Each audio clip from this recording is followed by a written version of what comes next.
హోటల్‌కెళ్ళి chapati order చేసుకున్నప్పుడు, చపాతీ కంటే కూడా కర్రీనైతే మరొక 2 సార్లు వేయమని వేయించుకొని తింటాం కదా!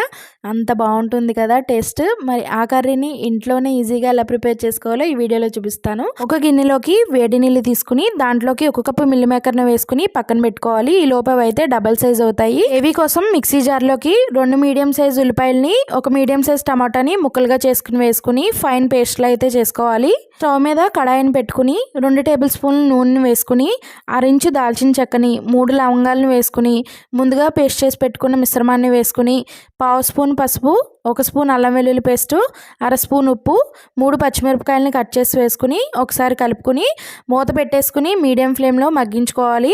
ఆయిల్ పైకి సెపరేట్ అయ్యేంత వరకు మగ్గించుకోవాలి. ఆయిల్ పైకి సెపరేట్ అయిన తర్వాత దీంట్లో 2 స్పూన్ల కారాన్ని, ఉడికించి పెట్టుకున్న ఒక బంగాళదుంపని మెత్తగా మెదుపుకుని వేసుకోవాలి. అలాగే ముందుగా బాయిల్ చేసి పెట్టుకున్న మిల్ మేకర్ని కూడా వేసుకుని ఇవన్నీ కూడా బాగా కలిసేటట్టు కలుపుకుని గ్రేవీకి తగ్గట్టుగా నీళ్ళని పోసుకుని 1 స్పూన్ వరకు ధనియాలు, జీలకర్ర, గరం మసాలా పౌడర్ వేసుకుని ఒకసారి బాగా కలుపుకుని మూత పెట్టేసి మీడియం ఫ్లేమ్లో 20 నిమిషాల పాటు కర్రీ దగ్గర పడేంత వరకు ఉడికించుకోవాలి. 15 నిమిషాల తర్వాత అయితే కర్రీ అనేది ఇలా దగ్గర పడుతుంది. ఫైనల్గా కొత్తిమీర వేసుకుని ఒకసారి కలిపేసుకుంటే కర్రీ అనేది రెడీ అయిపోతుంది. చపాతీల్లోకి ది బెస్ట్ కర్రీ అండి, అచ్చం హోటల్ స్టైల్ లాగానే. వీడియో నచ్చితే లైక్ వేసి సబ్స్క్రైబ్ చేసుకోండి.